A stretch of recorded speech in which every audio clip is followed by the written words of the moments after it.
Hello everyone, आप सभी का फिर से स्वागत है। यह घटना चक्र बिहार का डिस्कशन है और आज का टॉपिक है बिहार का आधुनिक इतिहास। सबसे पहले हम लोग बिहार में यूरोपीय कंपनियों का जो प्रवेश है इसके बारे में डिस्कस करेंगे। तो चलिए स्टार्ट करते हैं। यहाँ पे आपको विशेष ध्यान देने की जरूरत है ताकि आपको कोई कंफ्यूजन ना हो। देखिए, पटना में डचों ने 1638 ईस्वी में अपना व्यापारिक केंद्र स्थापित किया। बिहार लोक सेवा आयोग 1632 ईस्वी के विकल्प को सही मानता है। पटना डिस्ट्रिक्ट गजेटियर के अनुसार अगर बात करें तो 1632 ईस्वी में पीटर मुंडी ने डच व्यापारियों को पटना में देखा था, लेकिन इसमें डच फैक्ट्री की स्थापना का विवरण नहीं है। इग्नू नोट्स और अन्य प्रमाणित पुस्तकों में पटना में डच फैक्ट्री की स्थापना 1638 ईस्वी दिया गया है। वर्तमान जो पटना कॉलेज और कलेक्ट्रिएट है, ये डचों की अफीम की कोठी हुआ करती थी। सूती वस्त्र, अफीम, नील आदि यहां से निर्यात होता था। 1760 ईस्वी में मिर्जाफर के स्थान पर मीर कासिम को बंगाल का नवाब बनाया गया। 1763 ईस्वी में मीर कासिम को हटाकर मिर्जाफर को पुनः बंगाल का नवाब बनाया गया। 19 जुलाई 1763 मीर कासिम को एडमस थॉमस ने कटवा के युद्ध में पराजित किया। किस युद्ध में? कटवा के युद्ध में। इसके बाद गिरिया और उधवा नाला के युद्ध में भी वह पराजित हुआ। 22 अक्टूबर 1764 को मीर कासिम, अवध का नवाब सुजाउदौला और मुगल सम्राट शाह आलम द्वितीय की संयुक्त सेना बक्सर के युद्ध में मेजर हेक्टर मुनरो से जो है पराजित हो गई। किससे? मेजर हेक्टर मुनरो से। 12 अगस्त 1765 को इलाहाबाद की संधि के तहत मुगल सम्राट शाह आलम सेकेंड को जो है 26 लाख रुपए वार्षिक भुगतान के बदले ईस्ट इंडिया कंपनी को बंगाल, बिहार और उड़ीसा की दीवानी प्राप्त हो गई। जो प्रमुख विद्रोह है इसके बारे में भी हम लोग डिस्कस करेंगे, इंपॉर्टेंट है। देखिए, कलायु के काल में मुंगेर और इलाहाबाद के सैनिकों ने विद्रोह किया था, जिसे श्वेत विद्रोह कहा जाता है। 1760 से 1761 ईस्वी में नील विद्रोह हुआ। वहाबी आंदोलन, याद रखिएगा, वहाबी जो आंदोलन है इसके प्रवर्तक अब्दुल वहाब थे। भारत में इसे सैयद अहमद बरेलवी ने लोकप्रिय बनाया। पटना इस आंदोलन का महत्वपूर्ण केंद्र था। इसके बाद फराजी आंदोलन, हाजी शरीयतुल्लाह इसके मुख्य नेता थे और पटना इसका केंद्र था। ब्रिटिश राज के दौरान बिहार के मुजफ्फरपुर जिले में स्थित कैदियों को पीतल का लोटा दिया जाता था, परंतु 1856 ईस्वी में इसके स्थान पर यानी पीतल के स्थान पर मिट्टी का बर्तन दिए गए, जिसे लोटा विद्रोह कहते हैं। हाजीपुर, तिरहुत, सारण और पूर्णिया में सोरे को इकट्ठा करने और तैयार करने का काम नोनिया करते थे। कंपनी राज होने के बाद सोरे की इजारेदारी अधिक थी। नोनिया चोरी और गुप्त रूप से सोरे का व्यापार करने लगे, जिससे इसे जुड़े व्यापारियों को अंग्रेजी क्रूरता का जो है शिकार होना पड़ा, जो 1770 से 1800 ईस्वी के बीच भड़के नोनिया विद्रोह का प्रमुख कारण था। ठीक है, और देखिए यहां पे जो है वर्ष, विद्रोह, प्रमुख क्षेत्र, नेतृत्वकर्ता और विशेषताएं दिया गया है। तो देख लेते हैं कौन सा विद्रोह, इसका प्रमुख क्षेत्र कौन था, इसके नेतृत्वकर्ता कौन थे और इस विद्रोह का विशेषताएं क्या थी। देखिए, 1767 से 77 के बीच जो है ढाल विद्रोह हुआ। प्रमुख क्षेत्र था सिंहभूम। नेतृत्वकर्ता याद रखिएगा राजा जगन्नाथ ढाल थे। इसके बाद 1769 से 1805 ईस्वी के बीच चुआर विद्रोह हुआ। नेतृत्वकर्ता कौन थे? रघुनाथ महतो, श्याम गंजम, मंगल सिंह, दुर्जन सिंह और जगन्नाथ पातर आदि। इसके बाद देखिए नेक्स्ट जो है 1771-72 के बीच जो है चेरो विद्रोह होता है और प्रमुख क्षेत्र पलामू है और नेतृत्वकर्ता कौन थे? चिरंजीत राय और जयनाथ सिंह, याद रखिएगा। इसके बाद है 1772 से 82 के बीच पहाड़िया विद्रोह होता है, जिसके प्रमुख क्षेत्र कौन था? संथाल परगना। नेतृत्वकर्ता थे जगन्नाथ देव, रानी सर्वेश्वरी। 1789 से 1832 के बीच जो है कौन सा विद्रोह हुआ था? तो तमाड़ विद्रोह। 1789 से 1832 के बीच जो है तमाड़ विद्रोह हुआ था। प्रमुख क्षेत्र तमाड़ था। नेतृत्वकर्ता भोलानाथ सहाय, विष्णु मानकी, दुखन मुंडा और ठाकुर विश्वनाथ सिंह थे। याद रखिएगा। विशेषताएं क्या है? तो इन सभी विद्रोह की जो विशेषताएं थी, पलामू की राजगद्दी पर कब्जा करने के लिए गोपाल राय पलामू का राजा घोषित, इसका विशेषताएं था इन सभी विद्रोहों का। ठीक है, आगे बढ़ते हैं। 1784 ईस्वी में तिलका विद्रोह होता है और इसका जो प्रमुख क्षेत्र है वह है आपका कोल्हान, सॉरी राजमहल क्षेत्र। तिलका विद्रोह का जो प्रमुख क्षेत्र है वह है आपका राजमहल क्षेत्र और इसके नेतृत्व करता थे तिलका मांझी। और विशेषताएं क्या था, इन्हें आदि विद्रोह भी कहा जाता था। इस विद्रोह का जो विशेषता था आदि विद्रोह इसे कहा जाता था। 1820 से 21 के बीच हो विद्रोह हुआ, क्षेत्र था कोल्हान, नेतृत्वकर्ता पोटो सरदार। 1831 से 32 के बीच कोल विद्रोह हुआ और क्षेत्र था छोटा नागपुर, खास, पलामू और सिभूम। नेतृत्वकर्ता सिंगराई मानकी, सुरगा मुंडा, बुध भगत और बिंदराई मानकी। 1832 से 33 के बीच भूमिज विद्रोह हुआ और जो क्षेत्र था बड़ा भूम यानी बीरभूम और नेतृत्वकर्ता गंगा नारायण। जो इसका विशेषता था, अंग्रेजों ने इसे गंगा नारायण का हंगामा कहा था। 1855-56 के बीच संथाल विद्रोह हुआ, क्षेत्र था संथाल परगना और नेतृत्वकर्ता याद रखिएगा बहुत इंपॉर्टेंट है, सीधो, कान्हू, चांद और भैरव। और इसकी विशेषता, इससे संथाल हुल भी कहा जाता है। हुल, जो हुल है इसका शाब्दिक अर्थ होता है विद्रोह या बगावत। इसके बाद है 1858 से 95 के बीच सरदारी लड़ाई हुई। इसका जो क्षेत्र था छोटा नागपुर था और इसके नेतृत्वकर्ता कोल सरदार थे।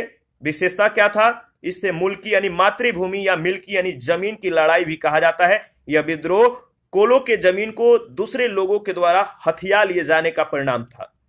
इसके बाद है 1874-75 के बीच खरवार आंदोलन हुआ, क्षेत्र था संथाल परगना और नेतृत्वकर्ता भागीरथ मांझी थे। इसके बाद देखिए इसी समय होता है सफा होर आंदोलन और इसके नेतृत्वकर्ता कौन थे, लाल हेम्ब्रम यानी लाल बाबा। इसका जो विशेषता है इन दोनों विद्रोह का, मूल चरित्र जनजातीय सुधारवादी था। देखिए खरवार संथाल की एक उपजाति है। जो खरवार है यह संथाल की एक उपजाति है जो प्राचीन मूल्यों की पुनर्स्थापना करना चाहती थी। आरंभ में एकेश्वरवाद एवं सामाजिक सुधार की शिक्षा देता था। केवल सूर्य एवं दुर्गा की पूजा करने और अन्य सभी का परित्याग करने पर जोर दिया जाता था। मद निषेध, नाच गान, इन सभी पर जो है प्रतिबंध आदि था। यह आंदोलन खरवार आंदोलन की ही एक जो है उपधारा थी और चारित्रिक शुद्धता पर यह बल देता था। तो इसकी विशेषताएं हैं इन दोनों आंदोलनों की। इसके बाद 1899 से 1900 के बीच मुंडा विद्रोह हुआ, क्षेत्र था दक्षिणी रांची। इसका जो नेतृत्व करता थे बिरसा मुंडा, बहुत इंपॉर्टेंट है, ध्यान रखिएगा। 1914 से 1919 के बीच ताना भगत आंदोलन हुआ, ठीक है, और नेतृत्वकर्ता कौन थे, जतरा भगत, सिद्धू भगत और अन्य। 1931 में हरि बाबा आंदोलन हुआ, क्षेत्र था सिभूम और नेतृत्वकर्ता दुका हो यानी हरि बाबा। तो इन सभी विद्रोहों को जो है एक दो बार रिवीजन कर लीजिएगा, बहुत इंपॉर्टेंट है, यहां से प्रश्न पूछे जाते ही हैं। देखिए कोल विद्रोह जो है यह बिहार का पहला सुसंगठित और व्यापक जनजातीय विद्रोह था। कोल विद्रोह बिहार का पहला सुसंगठित और व्यापक जनजातीय विद्रोह था। इस विद्रोह से केवल हजारीबाग का क्षेत्र ही अछूता रहा था। इस विद्रोह का तत्कालीन जो कारण बना, सिंगराई मानकी के अधिकारों को छीनकर सिखों को दे दिया जाना और उसकी बहनों पर किया गया अत्याचार था। दिकुओं के द्वारा किए गए इस प्रकार के कुकृत्यों के कारण जो है सिंगराई मानकी एवं सुरगा मुंडा ने अन्य आदिवासियों के साथ मिलकर विद्रोह का जो है बिगुल फूंक दिया। शीघ्र ही यह विद्रोह एक हिंसक रूप ग्रहण कर समस्त क्षेत्र में फैल गया और अंततः क्या हुआ, एक लंबे संघर्ष के पश्चात यह विद्रोह भी दबा दिया गया। कोल विद्रोह के बाद छोटा नागपुर की शासन व्यवस्था में जो है महत्वपूर्ण परिवर्तन किए गए। ठीक है, ध्यान रखिएगा, बहुत ज्यादा इंपॉर्टेंट है। अब इस क्षेत्र पर शासन के लिए जो है भारत चार्टर अधिनियम 1833 के तहत विनियमन रेगुलेशन 13 का प्रावधान लागू किया गया। इस कानून के अंतर्गत छोटा नागपुर, खास, पलामू और खड़गडीहा, रामगढ़, कोरुंडा को पूर्व रामगढ़ जिला से अलग कर इन्हें जंगल महाल व मतलब ट्रिब्यूटरी महाल के एक गैर रेगुलेशन प्रांत के रूप में संगठित कर दक्षिण पश्चिमी सीमांत एजेंसी का नाम दिया गया। इस प्रशासनिक क्षेत्र पर शासन की जिम्मेदारी जो है गवर्नर जनरल के प्रतिनिधि को सौंप दी गई और इस पद पर प्रतिनियुक्ति प्रथम प्रतिनिधि कैप्टन थॉमस विल्किंसन थे। ये वही विल्किंसन थे जिन्होंने कोल विद्रोह के दमन में अग्रणी भूमिका निभाई थी और आगे जनसाधारण में किसुन साहेब के नाम से जो है ये प्रसिद्ध हुए। आगे विल्किंसन ने ही विल्किंसन रूल बनाया, विल्किंसन ने ही विल्किंसन रूल बनाया, जिसे कोल्हान क्षेत्र में 1837 ईस्वी में क्या किया गया, 1837 ईस्वी में किस क्षेत्र में, कोल्हान क्षेत्र में लागू किया गया विल्किंसन रूल। इसके बाद संथाल विद्रोह। देखिए संथाल जो विद्रोह है, इस विद्रोह के मुख्य जो कारण थे जमींदारों के द्वारा लगान की अत्यधिक वसूली, महाजनों के द्वारा संथालों का शोषण, पुलिस और न्यायालय का पक्षपातपूर्ण व्यवहार और सरकार के द्वारा भागलपुर से वर्धमान के बीच जो है रेल बिछाने के कार्य में संथालों से बेगारी करवाना। इस विद्रोह के प्रमुख उद्देश्य क्या थे, तो डिकुओं को भगाना, विदेशी शासन का अंत करना और अबुआ राज अर्थात अपना शासन स्थापित करना। देखिए 30 जून 1855 को भोगनाडीह यानी साहिबगंज में संथाल प्रतिनिधियों ने एकत्रित होकर विद्रोह का निर्णय लिया। इस बैठक में सीधो को राजा, कान्हू को मंत्री, चांद को प्रशासक तथा भैरव को सेनापति चुना गया। संथाल विद्रोह में महिलाओं ने भी हिस्सा लिया था, जिसका उदाहरण सीधो कान्हू की बहनों फूलो और झानों के रूप में जो है मिलता है। तो संथाल विद्रोह में महिलाओं ने भी हिस्सा लिया था, इसका उदाहरण आप देख सकते हैं। सीधो कान्हू की जो बहनें थी जिनका नाम था फूलो और झानो, इन्होंने भाग लिया था। इस विद्रोह का प्रसार भागलपुर से वर्धमान तक जो है हो गया था। बरहैत विद्रोहियों का मुख्य केंद्र था। कौन? बरहैत। देखिए दामिन एक कोह में सीधो, कान्हू, चांद और भैरव ने, हजारीबाग में अर्जुन मांझी तथा भैरव मांझी ने एवं बीरभूम में गोरा मांझी ने विद्रोह का नेतृत्व प्रदान किया। याद रखिएगा, दामिन एक कोह में सीधो, कान्हू, चांद और भैरव ने, हजारीबाग में अर्जुन मांझी तथा भैरव मांझी ने और बीरभूम में गोरा मांझी ने विद्रोह का नेतृत्व प्रदान किया। विद्रोहियों ने महाजनों, डिकुओं एवं सरकारी भवनों को जो है निशाना बनाया था। इस विद्रोह के प्रति सरकार ने दमनकारी रुख अपनाया और अत्यधिक बर्बरता से विद्रोह एवं विद्रोहियों का दमन किया।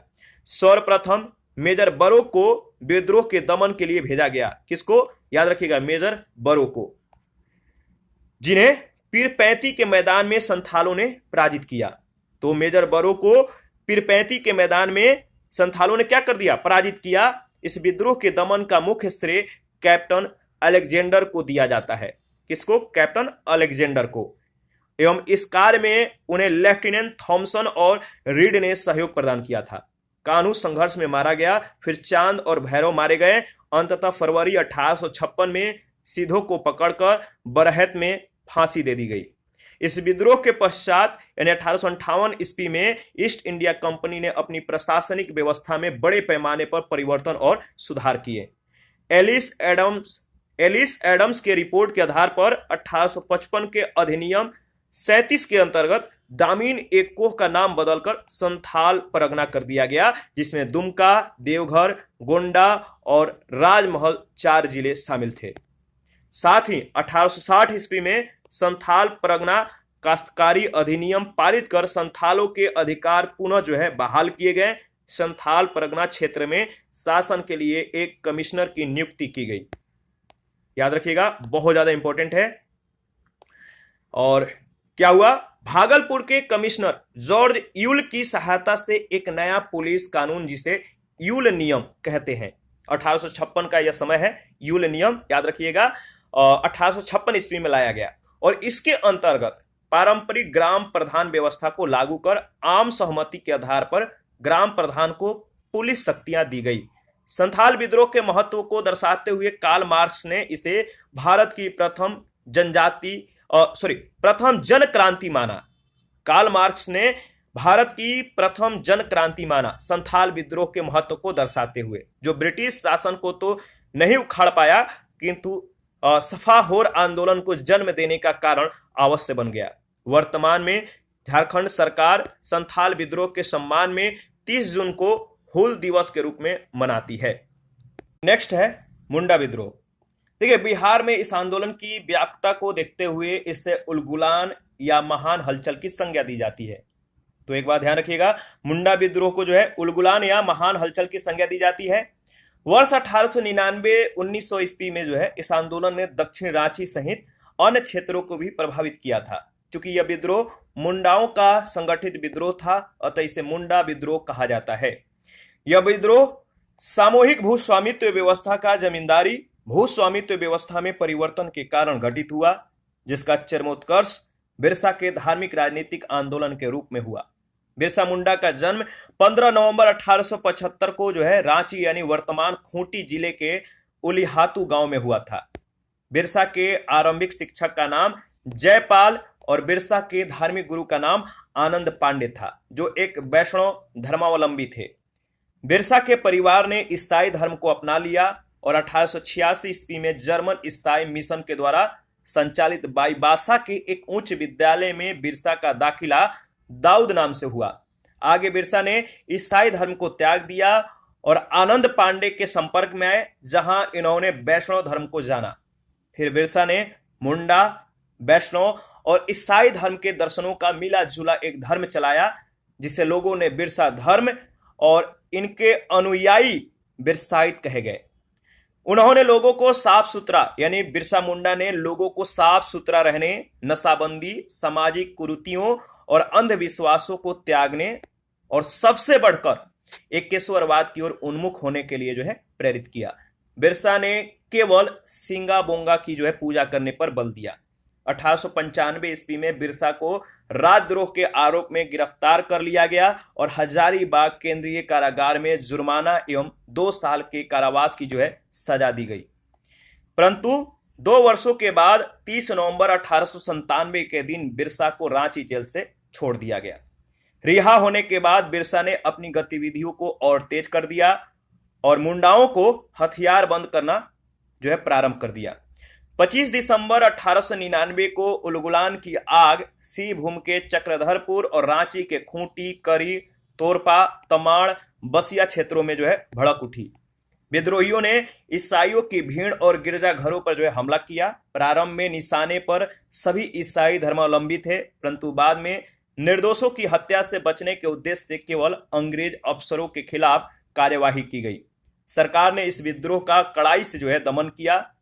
9 जनवरी वर्ष 1900 को डोम्बारी से कुछ दूर सैल रैकाब पहाड़ी पर विद्रोहियों और अंग्रेजों में लड़ाई हुई, जिसमें कमिश्नर फारबेस एवं डिप्टी कमिश्नर स्ट्रीट फील्ड के हाथों विद्रोहियों की पराजय हुई। 3 मार्च वर्ष 1900 को 500 रुपए के सरकारी इनाम के लालच में जीराकेल गांवों के लोगों ने बिरसा मुंडा के गुप्त स्थान के बारे में अंग्रेजों को जानकारी दे दी और बिरसा को चक्रधरपुर यानी सिंहभूम से पकड़ लिया गया। 1 जून वर्ष 1900 को डिप्टी कमिश्नर ने ऐलान किया कि बिरसा को हैजा हो गया है और 9 जून वर्ष 1900 को बिरसा ने जेल में जो है अपनी अंतिम सांस ली। विद्रोह के जो कारण थे, याद रखिएगा, विद्रोह के कारण, विद्रोह के महत्वपूर्ण परिणाम और जो विद्रोह के मुख्य उद्देश्य थे वो क्या क्या थे और विद्रोह की जो तत्कालीन कारण था वो क्या था, बहुत इंपॉर्टेंट है, यहां से प्रश्न पूछे जाते ही जाते हैं। तो विद्रोह के जो कारण थे, मुंडा खूंटकटी व्यवस्था को समाप्त करना, बैड बेगारी प्रथा का प्रचलन करना, मिशनरियों के भ्रामक नीतियों और उनसे मुंडाओं का मोह भंग होना, पुलिस और कानून व्यवस्था से निराशा, और जो तत्कालीन कारण था वो था 1894 का छोटा नागपुर का वन सुरक्षा अधिनियम था। तो विद्रोह के जो तत्कालीन कारण थे वो क्या थे? 1894 का छोटा नागपुर का वन सुरक्षा अधिनियम। विद्रोह के मुख्य उद्देश्य क्या था? जो मुख्य उद्देश्य था वो था स्वतंत्र मुंडा राज की स्थापना करना, दिकुओं से अपनी भूमि वापस प्राप्त कर उन्हें अपने क्षेत्र से निकालना, ईसाई धर्म का विरोध करना। विद्रोह के महत्वपूर्ण परिणाम क्या थे? तो देखिए, वर्ष 1902 में गुमला एवं वर्ष 1903 में खूंटी को अनुमंडल के रूप में स्थापित किया जाना, 1908 के छोटा नागपुर काश्तकारी अधिनियम पारित कर खुटकटी अधिकारों को पुनर्स्थापित करना, बंधुआ मजदूरी पर प्रतिबंध एवं भू राजस्व की दरें जो है निर्धारित करना, ये थे विद्रोह के महत्वपूर्ण परिणाम। नेक्स्ट है टाना या ताना भगत आंदोलन। तो देखिए, ताना का जो शाब्दिक अर्थ होता है तानना या खींचना होता है। ये भगत जो थे अपनी खराब स्थिति को खींचकर दूर फेंकना एवं उन्नत स्थिति को जो है क्या करना, उन्नत स्थिति को प्राप्त करना चाहते थे। इसीलिए इन्हें ताना भगत और इनके आंदोलन को ताना भगत आंदोलन कहा गया। यह आंदोलन अपने शुरुआती चरण में कुरुक धर्म यानी कुरुक या उरांव का मूल धर्म है, इस नाम से यह जाना गया था। अप्रैल 1914 से उसने उरांव में धार्मिक सुधार संबंधी कार्यों पर जोर दिया। उसने केवल धर्मेश यानी उरांव के देवता की आराधना पर बल दिया, पशु बलि, मांस मदिरा, कुरीतियों के त्याग पर बल दिया। वस्तुतः जतरा भगत के नेतृत्व में ऐलान हुआ कि मालगुजारी नहीं देंगे, बेगारी भी नहीं करेंगे और कर भी नहीं देंगे। उसने दीकुओं के यहाँ मजदूरी न करने का अभियान चलाया, जिस कारण उसे वर्ष 1916 में कारागार में डाल दिया गया। प्रायः क्या हुआ, आदिवासियों के द्वारा जतरा भगत को बिरसा मुंडा का ही एक रूप माना जाता है। उसे जर्मन कैसर बाबा, याद रखिएगा, उन्हें जतरा भगत को जो है जर्मन कैसर बाबा भी कहा जाता था। आगे ताना भगत आंदोलन को देवमनिया भगत, शिबू भगत, बलराम भगत, भिखु भगत, इन्होंने नेतृत्व प्रदान किया।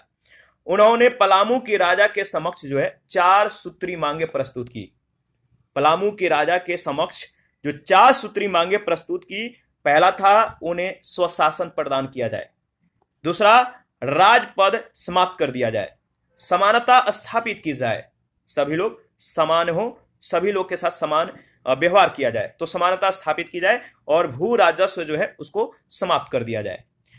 पलामू के राजा ने उपयुक्त मांगों को जो है ठुकरा दिया, इनके मांगों को स्वीकार नहीं किया, लेकिन फिर भी ये मांगे जनजातीय आंदोलन में आए बदलावों को दर्शाती है। दिसंबर 1919 को तुरिया भगत एवं जीतू भगत ने चौकीदारी टैक्स एवं जमींदारों को मालगुजारी नहीं देने का जो है आंदोलन चलाया, परंतु समय बीतने के साथ तना भगत आंदोलन छीण पड़ने लगा और इस धार्मिक आंदोलन को राजनीतिक रंग में रंगने की आवश्यकता को जो महसूस की जाने लगी। और इसी समय ताना भगतों ने गांधी जी के बारे में सुना तथा वे यह समझने लगे कि गांधी जी के रूप में जतरा भगत का जो है पुनर्जन्म हुआ है। जब गांधी जी ने असहयोग आंदोलन आरंभ किया तो सिद्धू भगत के नेतृत्व में ताना भगत भी पहली बार भारतीय स्वतंत्रता आंदोलन में सम्मिलित हुए। ताना भगतों ने शराब दुकानों पर धरना देकर, सत्याग्रह प्रदर्शनों में भाग लेकर स्वतंत्रता आंदोलन में सक्रियता का परिचय दिया। उन्होंने गांधी जी से प्रभावित होकर चरखा एवं खादी वस्त्रों को भी अपनाया। कांग्रेस के इतिहास में भी दर्ज है कि 1922 में कांग्रेस के गया अधिवेशन और 1923 के नागपुर सत्याग्रह में बड़ी संख्या में ताना भगत जो है शामिल हुए थे, तो याद रखिएगा। और 1940 में कांग्रेस के अधिवेशन में ताना भगतों ने महात्मा गांधी को जो है 400 रुपए की भेंट दी थी। इसके बाद है 1857 का विद्रोह, तो चलिए इसको भी कवर करते हैं। देखिए, 3 जुलाई 1857 को पीर अली किसके नेतृत्व में, तो 3 जुलाई 1857 को पीर अली के नेतृत्व में पटना में विद्रोह हुआ। 25 जुलाई 1857 को दानापुर में सैनिकों ने विद्रोह कर दिया।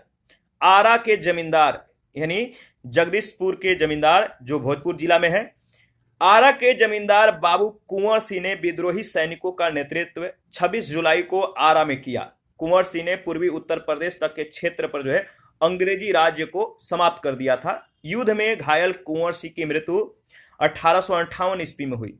इसके बाद उनके भाई अमर सिंह ने विद्रोहियों का नेतृत्व किया। ठीक है। वर्ष 1907 में बिहार टाइम्स के संपादक महेश नारायण की मृत्यु के पश्चात पृथक बिहार के लिए आंदोलन का नेतृत्व सच्चिदानंद सिन्हा ने किया। ब्रह्मदेव नारायण, अली इमाम, मजरूल हक और हसन इमाम भी इस आंदोलन में डॉक्टर सिन्हा के साथ हो गए। चंपारण सत्याग्रह, नेक्स्ट है चंपारण सत्याग्रह, इसको भी कवर करते हैं। नील की खेती करवाने वाले अंग्रेज और स्थानीय किसानों के मध्य एक समझौता होता था, जिससे कह सकते हैं क्या होता था, इसमें इस समझौते में किसानों को जो है अपनी भूमि के 3/20 भाग पर नील की खेती करनी होती थी, जिसे तिनकठिया पद्धति कहते थे। कृत्रिम रंगों के विकास के बाद जो हुआ, क्या हुआ, कृत्रिम रंग जब आ गए तो नील का व्यापार लाभदायी नहीं रहा और इस कारण अंग्रेज किसानों की भूमि छोड़ने लगे। बदले में क्या किया कि मुआवजे की ये मांग कर रहे थे, जिसे देने में किसान जो है असमर्थ थे। ठीक है। मुरली भरहवा गांव के निवासी राजकुमार शुक्ल किसानों की समस्या को लेकर कांग्रेस के जो है लखनऊ अधिवेशन 1916 में गांधी जी से मिले। इसके बाद वे कलकत्ता में भी गांधी जी से मिले। 10 अप्रैल 1917 को क्या हुआ, गांधी जी पटना पहुंच जाते हैं। वहां से वे चंपारण पहुंचे।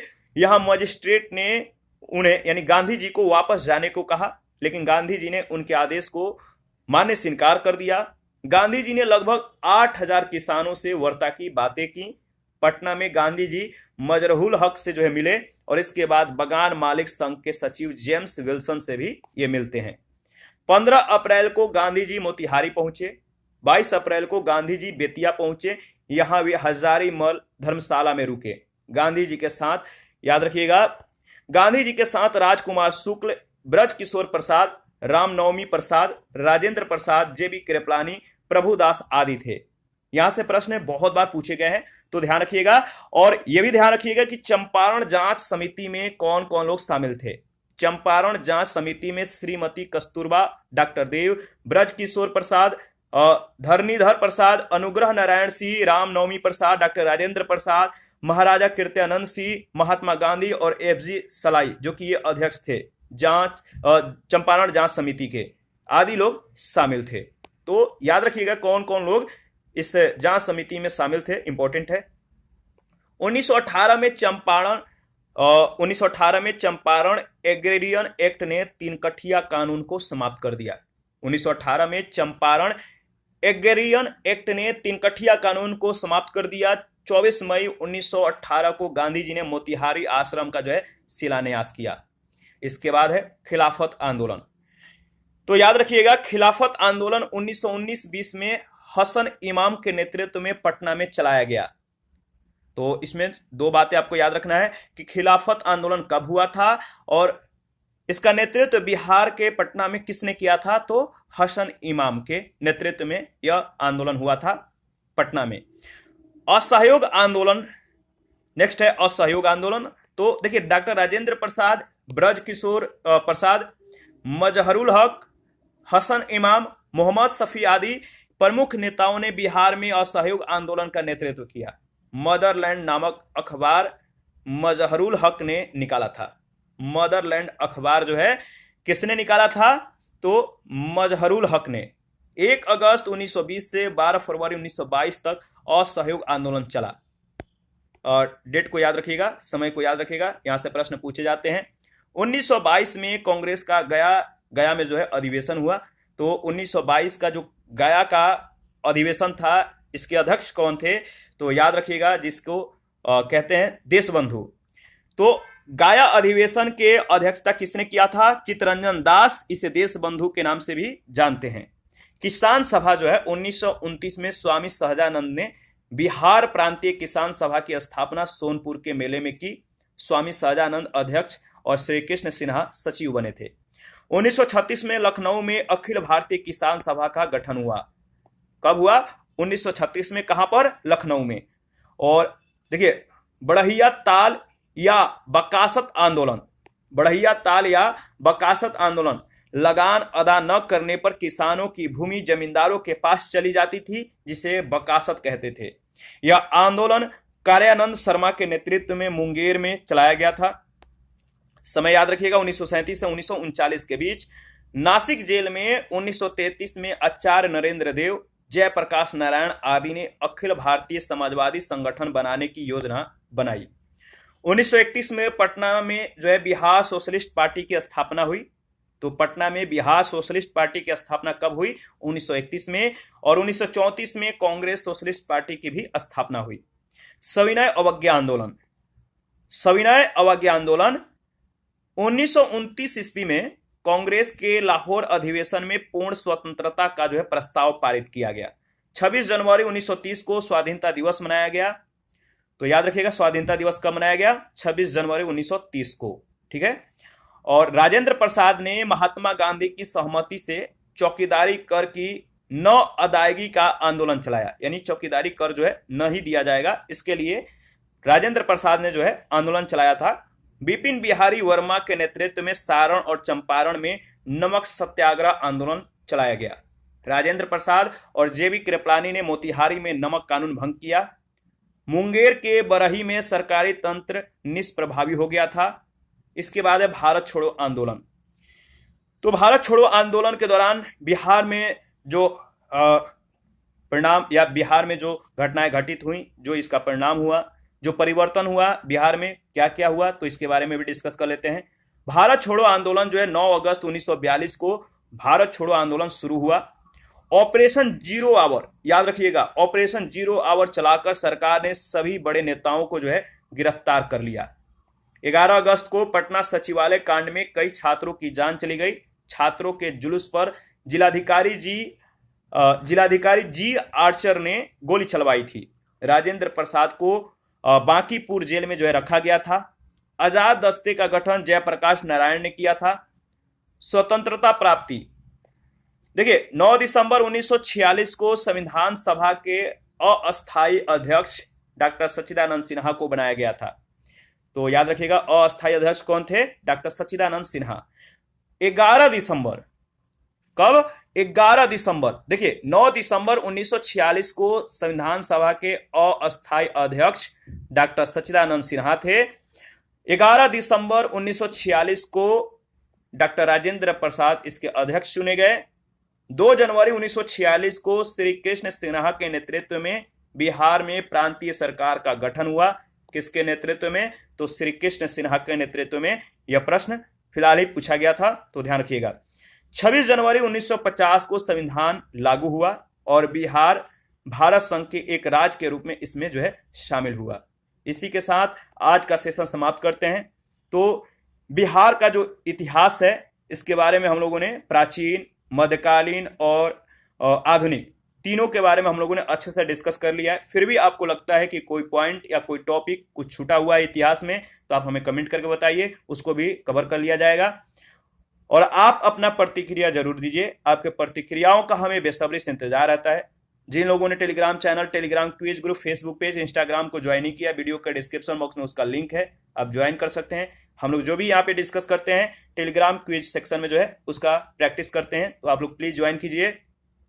और जिन लोगों को इसका पीडीएफ चाहिए घटना चक्र बिहार का, आप कमेंट कर सकते हैं, या Telegram channel, Telegram quiz group या चैनल के कम्युनिटी बॉक्स में जाइए, वहां पे इसके रिगार्डिंग में इंफॉर्मेशन को शेयर कर दिया गया है कि किस तरह से आपको पीडीएफ को प्राप्त करना है। थैंक यू, मिलते हैं नेक्स्ट सेशन में।